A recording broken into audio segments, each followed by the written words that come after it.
जैसे जब ये कि अब हमारी बास की तो व्यवस्था थी नहीं, गरीब बाबा जी, तो ऊपर जाकर मदन मोहन जी का मंदिर है ना, ऊपर शिखर के पास, दोपहर का समय था। अब एकांत समय तो एकदम आर्त भाव आया, रोए कस के कि हमें वृंदावन वास नहीं मिलेगा, क्योंकि हमारा कोई परिचय नहीं, हमारे पास अर्थ नहीं, और आश्रमों में अलग व्यवस्था होती है।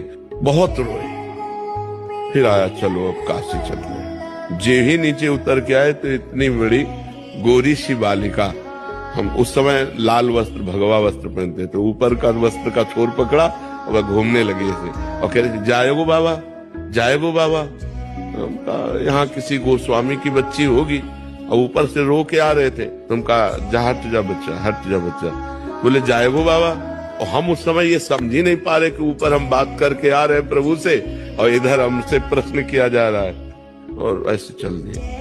जो ही हम गए तो जिस आश्रम में रुके थे वहां एक संत खड़े थे।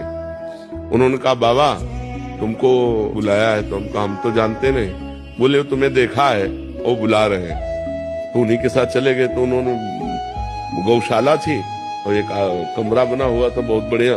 बोले यहाँ दूध पियो, मठा पियो आराम से, और यहाँ रह जाओ।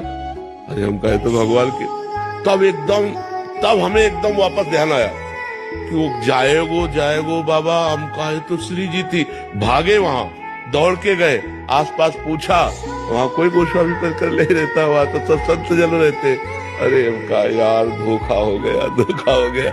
श्री जी ऐसा आई और उनको छुआ भी नहीं। वो हमारा वस्त्र अब बालिका रूप में थी। अगर हमें पता हो कि वृंदावनाधीश्वरी लीला कर रही तो उसी समय गले लगा। पर वो बहुत चतुर है, जब तक वो सामने रहेंगे तब तक संशय रखते हैं कि पकड़ न पावे, और जहां वो अलग होते तब पक्का विश्वास हो जाता है कि प्रभु ही थे, ऐसा होता है।